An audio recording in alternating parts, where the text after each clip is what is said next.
Today, I want to talk about playing with clairvoyance. And I know that may sound like kind of like, what is that? Or, what does that mean? Playing with clairvoyance is really just that. Clairvoyance itself is the ability to see energy. It's human. It's something we all have. It is built into us. It is something that we naturally use in our daily lives. And it is also something you can learn how to work with better. Kind of like learning how to have your singing voice really work for you. You might go and get training, go to school, practice, have coaching. The same thing that a clairvoyant does, or an artist, or anybody else learning a skill or learning how to enhance an ability that you have. So I like to go at the teaching of and the practice of clairvoyance from a playful perspective, because I think it works so much better when you can have fun with it. So when you could enjoy playing with your clairvoyance, meaning like it can be enjoyable. You're not trying to solve a lot of problems. You're not trying to get to the root of all the deepest problems and answers that there are on the planet. Hey, you might see some of that too. But it works so much better if you can play, if you can allow yourself to come from, I, I wonder, from that perspective of what if, or what's possible to see. There's a direct connection between our clairvoyant ability, and it's innate, it's human, everyone has it. A direct connection between that ability that you have, that you can develop, and your ability to imagine a particular kind of future that you might want to see. Our imaginations have really been shut down for a very long time. And, we're having these discussions more and more these days because of AI and other ways of sort of taking the imagination or spoon feeding pictures. Clairvoyance look at pictures. We look at energy in the form of a picture or a way of seeing something. Could be symbols, colors, and so on. When you start getting into the play of it, like what's fun about it? What is fun to see?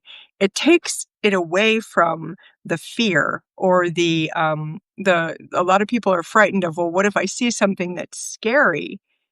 And I'm like, move it out of your way, blow it up, let it go, release it, and start to look at what you do want to see. So here's an example. Sometimes when I'm teaching a class and teaching people how to have more fun with this, I'll just have everybody find a color that they really like, that they like to work with. Obviously, I like color. I mean, I'm surrounded by it right now. But finding a color that is enjoyable, something that you really, you, you feel, because we all feel color. It doesn't have to be a color you wear or that you live with. It can just be something that you feel like having inside of your space, inside of you. And you can give that color to yourself. Maybe just imagine being in a bubble of that color. Or, what is a color that might help you reset your energy from feeling a certain way that you don't want to feel?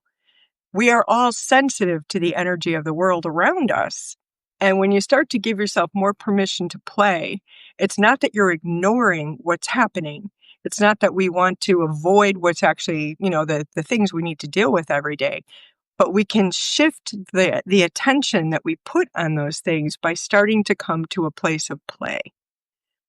Play is really important. And I think we get really so serious and we forget that we need to have more of it in our lives. And when you're working as a clairvoyant, as I do, I mean, I do this, pretty much every day, I am giving myself more permission to actually look from a perspective that helps me create and see something that I want to create and see, which is not avoiding seeing what is. It's actually helping to create a new picture of what is possible. So playing with clairvoyance is really important. Playing with yours.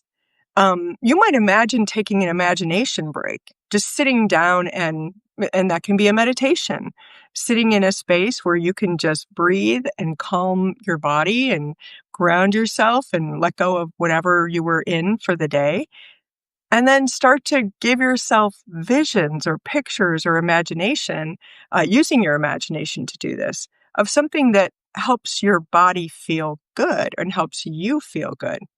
And what I mean by that is, think about it this way.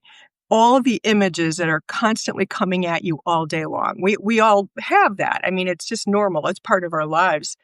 What if you were to visualize something a little different? Give yourself a permission to kind of play with, a different kind of energy. I mean, one of the ways that I've liked to do that over the years is reading kids' books, really beautifully illustrated children's books. They're so incredible for helping us imagine another possibility. I mean, it's kind of fun to think about a giant peach, or somebody having a purple crayon that they can use to go create whatever picture. That is a book all about imagination. You can do that too. And you can work with your ability to see and visualize as a way to start creating different kinds of realities for yourself. Because before anything becomes real, we have to imagine it. It really does start that way. Everything starts with what if I could? What if we could have universal health care? I imagine that. What if we could have a just world? I mean, this is pretty powerful. We can imagine very big, serious things from a what if perspective. The other part of this, and I've said this before, and I think in my live Substack I did with my friend Ryan last week, we were talking about this. It's not about trying to figure out how you'll get to some place. It's about starting with seeing, letting yourself imagine and see. I think we went into that a little bit. But it's really fun to do. If you can just give yourself that, it helps you reset your whole vibration as well. And again, I'm going to go back to the color example. I love working with color. Color is a clairvoyant tool. It's a tool for many different, practicalities and uses and skills and ways of working in the world. But it's energy. And you can use color as a way to reset your own energy, to reset your own emotional space, to create a different kind of reality within you. So if you just started with that, if you were to play with your own way of imagining, however you do that, and just give yourself permission to kind of maybe put yourself in that bubble of color, as I mentioned, or ask your body, and you can do this, sit and just listen and ask your body, what color would you like to have today? What feels good? What is a vibration that feels either fun or, interesting, inspirational, healing? There's so many ways to look at it. There's no one right way to do this. And then play with it. You won't hurt yourself. Give yourself that color. I do recommend that you use color. Don't go into black, white, silver, gray. Try the spectrum. Give yourself a vibration. Obviously, today I'm working with this orange. It is Halloween tomorrow, so I'm thinking about that. But it just makes me happy. It's a good color. You can find what works for you.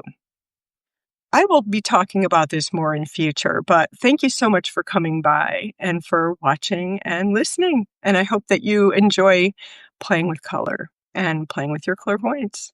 And you can always reach out too if you have, suggestions about future live Substacks. And actually, I have one more thing to tell you. November 11th, 2025, this year, coming up, I'm doing a free drop-in. You'll find information about that at my Substack and also at my website, kriscahill.com.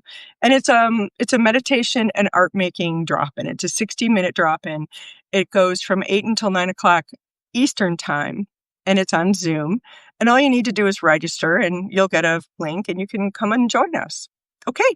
Thanks so much again. Bye.